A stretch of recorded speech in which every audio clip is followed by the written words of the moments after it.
You are Locked On Rays, your daily Tampa Bay Rays podcast, part of the Locked On Podcast Network, your team every day.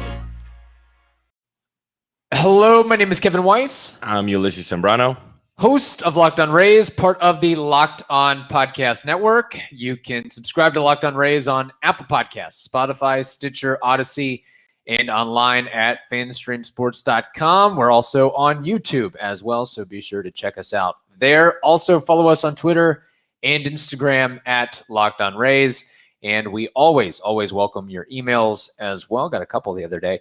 LockedOnRays@gmail.com. Well, your Tampa Bay Rays split the 4-game weekend series against the Detroit Tigers, winning the first 2, but dropping the next 2.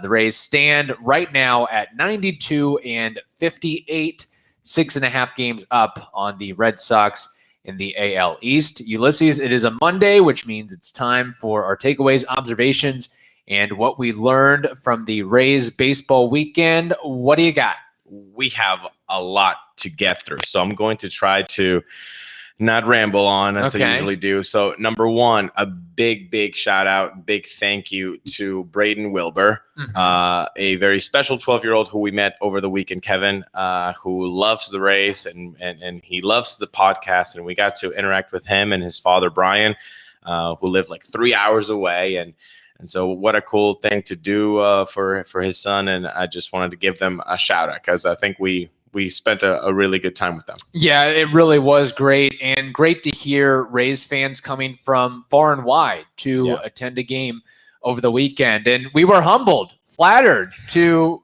want to get to meet some listeners, and I think we were even asked to take an autograph or two. That might have been a first there for us. So, and we always say this, don't be shy about reaching out to us. Not at all. I mean, we have fun meeting people at the Trop and talking baseball. I think it's fantastic, especially that Budweiser porch. You can sit down, enjoy a couple innings, talk baseball, which is what we really enjoyed to do, Kevin, because if we didn't, we wouldn't be doing this. So always approach us. It's fine. Let me say this. Saturday, we are going to the game, correct? Yes, we are. Against the Marlins. So if there are any listeners out there that want to chat and interact with us during a portion of that game, again, just reach out to us, email, Instagram, Twitter, whatever it may be, and we can designate an inning. Hey, third inning, fourth inning, we'll see you up there. We'll chat for a little bit, and then we can go our separate ways, go to our seats, and move along there. So don't be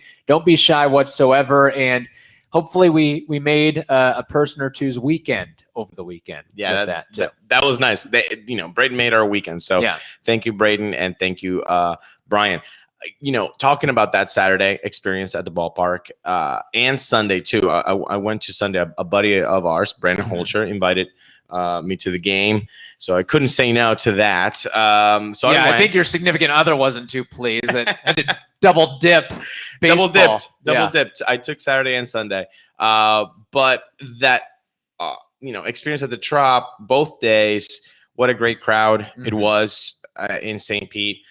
We did get over the 60,000 prop bet. I believe it was 65,000 over the weekend in the 4-game series. So great to see people showing up. Love that.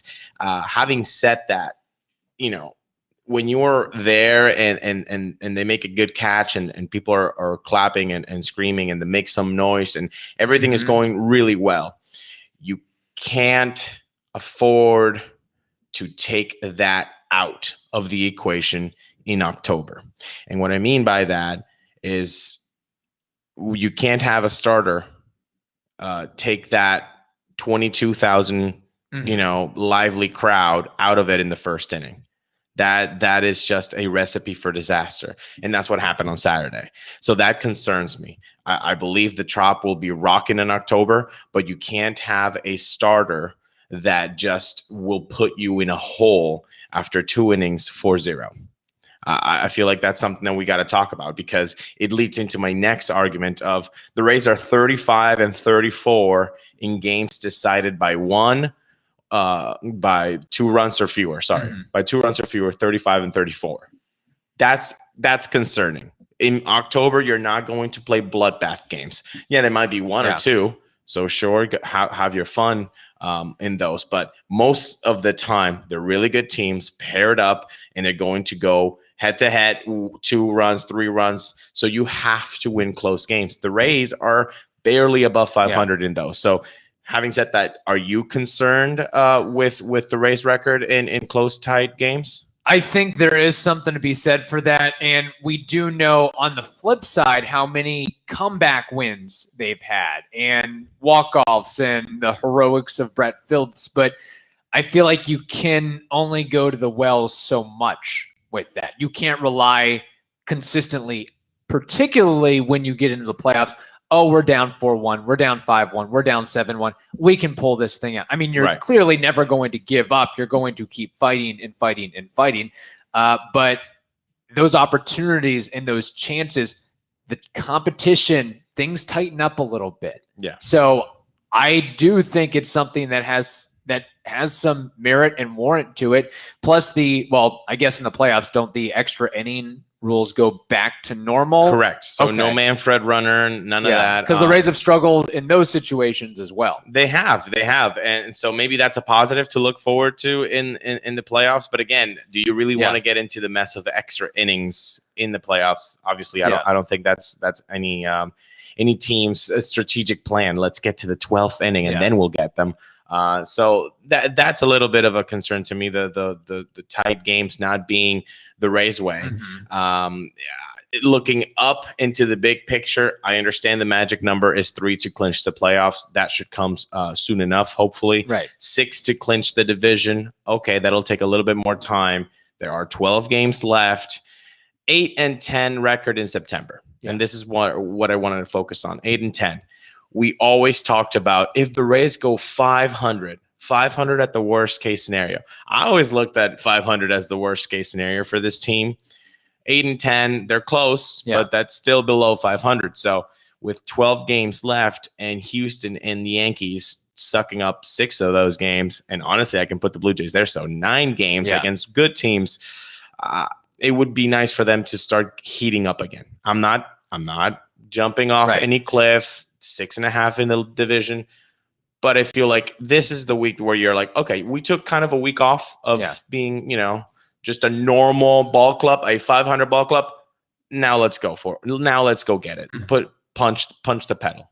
I think, and you haven't called out his name, but you're referring to Ryan Yarbrough, the mess that he made to start Saturday before pulling things together, and I think retiring 13 batters in a row, somewhere around that metric.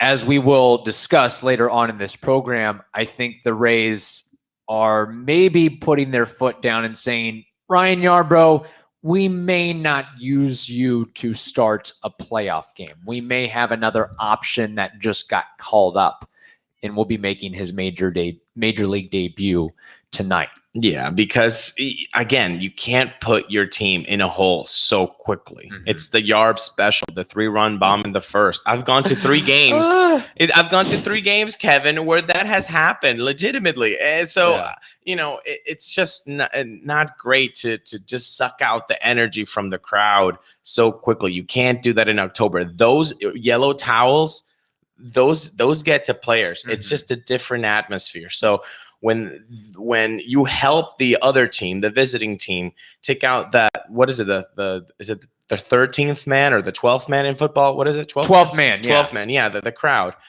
You can't do that.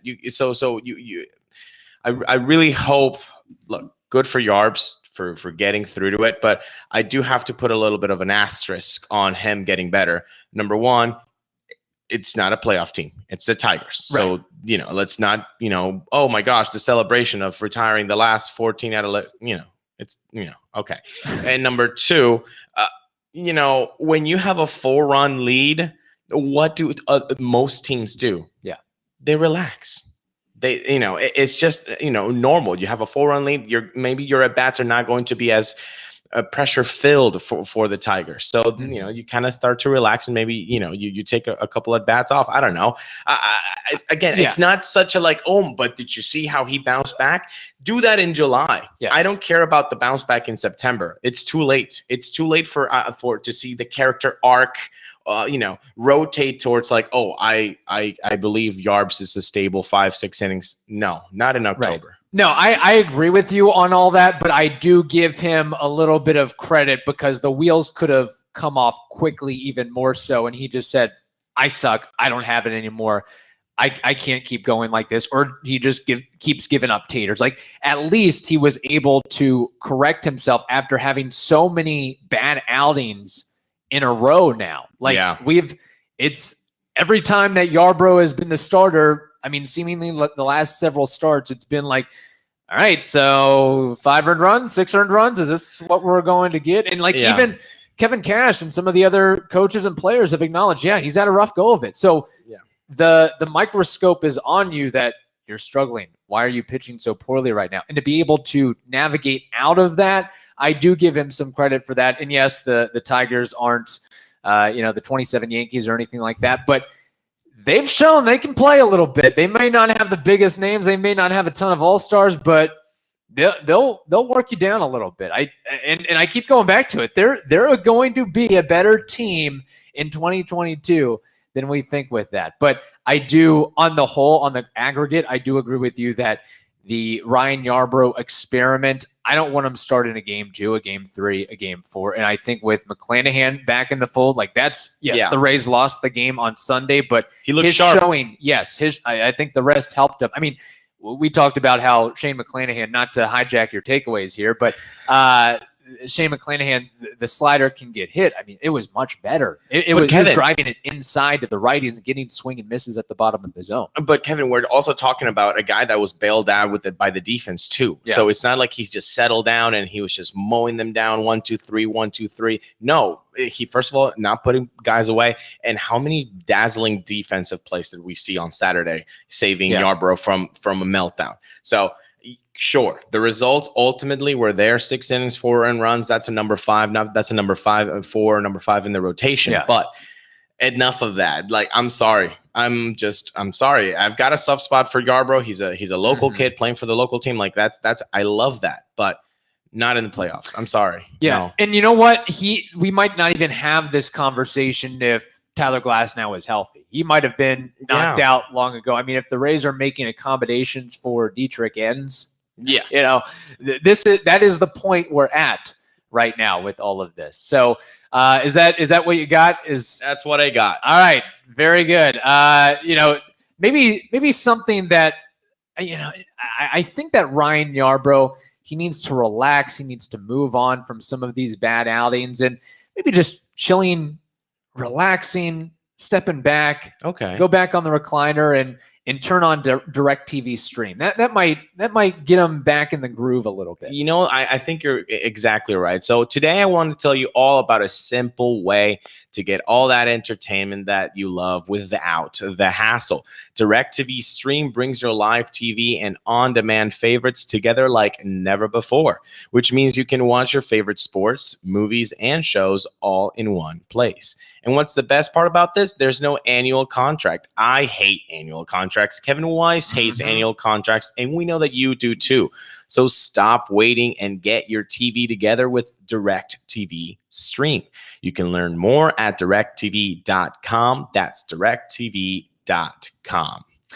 Ulises, we made the drive to the Trop, and usually it takes some gas money to make that drive to the Trop. Well, you're in for some good luck here. We have an incredible app that everyone who buys gas and has to make that trek to the Trop needs to know about. That's Get Upside. You can make up to 25 cents for every gallon of gas every time you fill up. Just download the free Get Upside app in the App Store or Google Play right now. Use promo code BASEBALL for MLB and get a bonus 25 cents per gallon on your first fill up. That means you can get up to 50 cents cash back on all that. So don't pay full price at the pump anymore. get cash back using Get Upside. Just download the app for free and use the promo code BASEBALL to get up to 50 cents per gallon cash back on your first tank. Again, free Get Upside app and use the promo code BASEBALL. You can cash out anytime to your bank account, PayPal, or e-gift card for Amazon and other brands. Okay, Ulises, getting to my big takeaway here, not going to be about Yucky Yarbs, Ryan Yarbrough.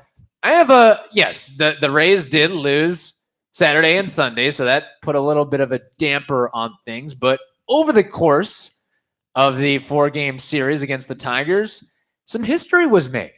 Ooh, yeah, I love history. What kind of history was made? Something involving RBIs in the century mark. Austin Meadows getting his 100th RBI of the season, the first Rays player to do that since 2010. That deserves a standing ovation. And actually, let me get up here. There we go. See, you accomplished something, and you get a standing ovation. That's awesome. Good for him, man. Good for him. I feel like, man, 2010. That has been a long time coming. Freshman in college. That's what we were. Yeah, that's where we met, man. 2010. Wow, that's crazy. No, good for him. Good for Austin. Good for him doing it in a club that has completely warped the parameters of what it means to be an everyday player, and that's tough. And the way that the RBIs have come mostly have been game-winning RBIs and clutch ones at that too. So great for him. Great for him. Great for the club to experience that again. It's not easy to do in a normal team. Yeah. It's way more difficult to do it with the Rays. So good for Austin. And also good for him to bounce back after a very subpar 2020, because there were big time question marks for him heading into the season, but he got right. He got in shape, got in better conditioning. You know, when you watch him, and the numbers on the whole speak for themselves, the home runs, the RBIs, the doubles. Yeah, the average is a little bit low, but he might be getting BABIP'd, I guess, in a bad way. His BABIP is 250, but some of that may be the fly balls as well. I would have to dig into the numbers a little bit deeper, but he's got a 10% walk rate. His strikeout rate is very, very respectable for as much power as he provides, 21%. You can live with that every day of the week for the type of extra base hits and power production that he brings to the table. What I notice with him is, besides the, you alluded to it, the game-winning go-ahead RBIs, clutch situations, okay, not trying to do too much. If the play calls for a sacrifice fly, we need to drive a man in, go ahead and you find a pitch to hit and you drive it as best you can to the outfielder. Or, you know, even something as simple as, there's runners on second and third in less than 2 outs. Hit a ground ball to the right side and drive in Randy Arozarena or Wander Franco or whoever's at third. So I love that unselfish aspect of that from him. And it just seems like when we see him swing this season, and I can't really, you know, look at last season as a great barometer, but such an easy swing, generating so much power from such an easy swing. And the bat head just seems to be in a perfect position in the zone. Yes. Like he has a lot of plate coverage when he swings the bat. And I think he's very, very judicious about what types of pitch he's going after and trying to hit. He doesn't look lost at the plate. He doesn't look like off rhythm. Yeah. And that's the big thing that you could see last year. The body language, he just, you know, he didn't look comfortable at the plate. And it's crazy that, you know, you brought it to my attention. You said, you know, he doesn't look as fit as he used to. Mm-hmm. I didn't really see that. I was just like, no, you know, he looks off at the plate, but I don't feel like it's, you know, his body or anything like that. And then you see him in 2021 and he does look better. Yeah. I mean, and so and the results have been there. So great for Austin to come back. That's not easy, man. That's not easy to accept that a drop off from all-star level to what he provided last year. You're talking 21% strikeouts. Last year in the playoffs was close to 30 or or higher. So to have that mental strength and switch it on, fantastic. That speaks very highly of Austin Meadows, his work ethic, and that's great. And good for the Rays to have a young player that is able to do those types of mental adjustments. Yeah, and hitting and scoring position this year for Meadows, he's got a 961 OPS with bases loaded. Wow. He has a 1009 OPS. So taking advantage of those needed opportunities there. And as we talked about this a couple weeks ago, you know, the baseball nerds, the sabermetricians, the stat sheet or the spreadsheet guys, the Excel spreadsheet guys, RBI is not important. They don't matter. They don't mean anything. Well, if you look at the list of RBI leaders this season, Salvador Perez, I think he's a pretty good player. Yep. Jose Abreu, I think he's pretty solid. Teoscar Hernandez, Adam Duvall, Rafael Devers, Vlad Guerrero Jr., Matt Olson, and then Austin Meadows, 8th in the American League. Exactly. That's like saying, you know, the Triple Crown doesn't mean anything. Yeah. Well, if it didn't mean anything, then it would happen every year. Mm-hmm. And it didn't happen since making it in 2012, since 67 when Frank Robinson did it. So it you know, things matter. Just because they're traditional stats doesn't mean that they're trash. You know, I hate going at the end of the spectrum, you know, and then also, you know, trashing analytics is like, no, it gives you a better picture of the whole, you know, what's happening. So no, that's great. Great to see Austin Meadows hit 100. I've got a couple other things on this, little other notes. And I think we've discussed this before, but can you name the other 5 Rays to previously reach 100 RBIs? Jorge Cantu, Longo, Pena, Aubrey Huff, and Fred McGriff. Very good. You got them all. Now, which player has the most RBIs in a single season in Rays history? 2007, Carlos Pena. Can you give me a number? 129. 121. Okay. Still very good. You are a magician, sir. Very good with that. A couple other things here. So Meadows getting to 100. And let's be honest, he hasn't. It's not like he's played every single game. No. He's gotten platooned, and being able to accept the role of, I may not be playing as much outfield. I may have to shift to the DH role. And that's easier tough. said than done, of being able to do that, especially when you've been playing outfield your entire life. Ask Pat Burrell if that's easy. Ask Hunter Renfroe if that is easy. Ask Yoshi Tsutsugo if that is easy. It's not. Yeah. It's not. And you can make the argument that, you know, Austin's might not be as fleet of foot or doesn't have a strong arm in the outfield. So, he should just get used to being a DH. But like, you can't do that to a player. Like, they're not used to it. So you can't, you know, again, we're talking about the mental strength, the mental adjustments. Austin has that. Austin's able to do that. So again, you know, how many players can we named 6 that have done this in 24 seasons? In 24. Now, a couple of them have done it multiple times, but it's still not. Sure. It is. But it requires a particular set of skills. You know, posting too, not getting hurt. Good for Austin for being healthy. You know, after not being healthy last year. Question. 2 questions actually. Other than Meadows, who do you think will be the next Ray to get 100 RBIs, whether it be in 2022 or beyond? Is there one name? Who's that one name? I got to go with Brendan Lau first. Yeah. The homers help out, you know, the RBI category quite a lot, or quite often. I believe he's in the upper 80s now for Brendan 85. Lau. 85. Yeah, there you go. So he might reach 90. I mean, it's that's pretty cool. So yeah, I would have to go with Brendan Lau. The homers help out. Okay, that's a candidate. I'm sure some people may in time say Randy or Wander, but I think Brandon would definitely be that next guy for sure. Yeah.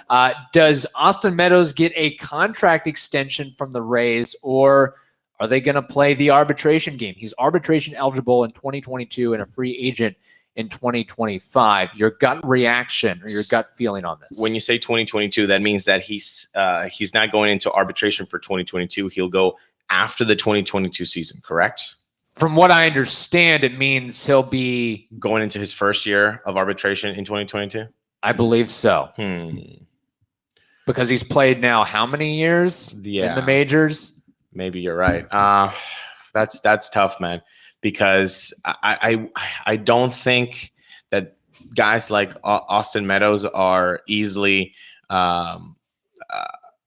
get to be, to get 100 RBIs is already difficult. So the fact that he did it, he's a special player. How can you not want to keep a player like that? But you got to know the Rays. And do you sell high if you're the Rays, or do you sell low when you're the Rays? You sell high. You sell high. Yeah. Austin Meadows is having a heck of a season. So what do I see as most probable? Him getting a long-term contract or being traded? I'm a Rays fan. I've been through this before. Yeah, especially when you consider he is seemingly more in line to become a full-time DH.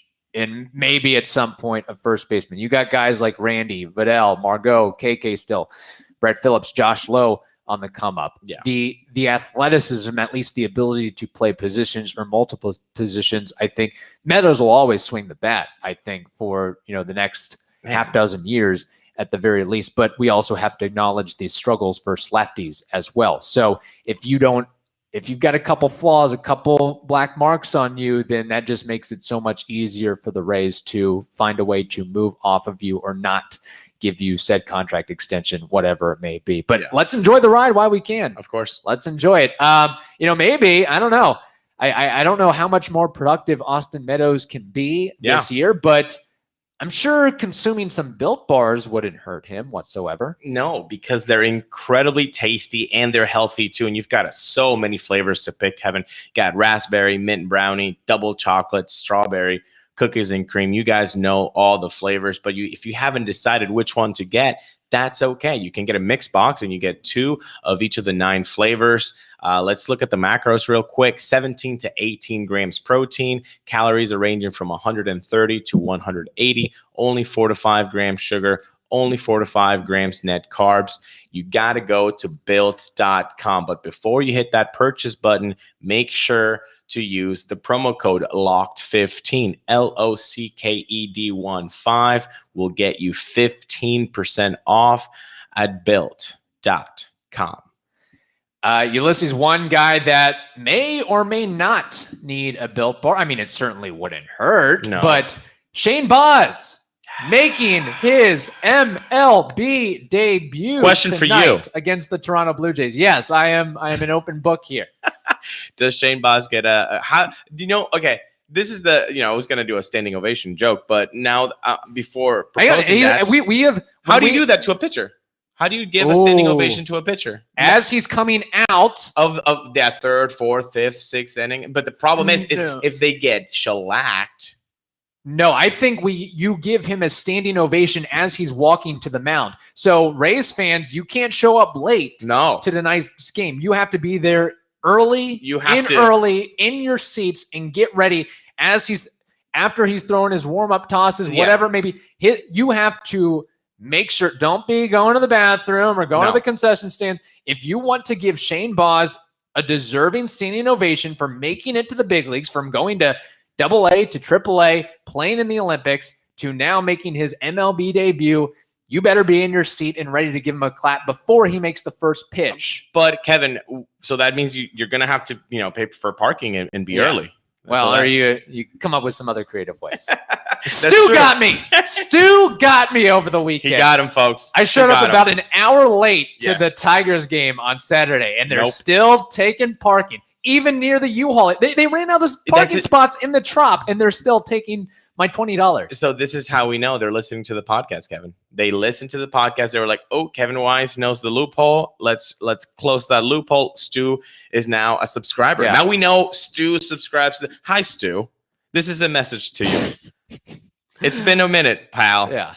Good to hear you. Or are you watching us on YouTube, Stu? Which is great. I hope you like it. Yeah, quite frankly, I don't think it's Stu that listens. Maybe Brian Ald or somebody within the front office that then sends a message. It's Stu. Yeah, it's Stu. Also, I'm sure they knew that Saturday it's going to be a record high crowd, which it was. How good to see that, huh? Yes, it was great. And I will acknowledge, I was just because it was such a buzzing game, I was quite frankly not more than happy, but I was acceptable of paying the $20 parking fee when you take into account that tickets were $10. Yeah. And beers, Bud Light, $5, and $5 candy, popcorn. It was affordable, man. It was affordable, and that's great. That's great. People showed up. Look at the difference. People showed up, and they even showed up on Thursday and Friday. So hopefully that'll happen for Shane Baz and his major league debut. People are going to show up on Monday. It's going to be exciting. Look, this kid has proven everything he has to prove in a non-major league baseball atmosphere. Since coming back from the Tokyo Olympics, he's pitched to a 1.57 ERA. In 23 innings pitched, he's got 31 Ks, only 3 walks. Gotta love a young pitcher who can control his pitches, command the strike zone. That's fantastic. I also learned something that just makes me like Shane Baz just so much better.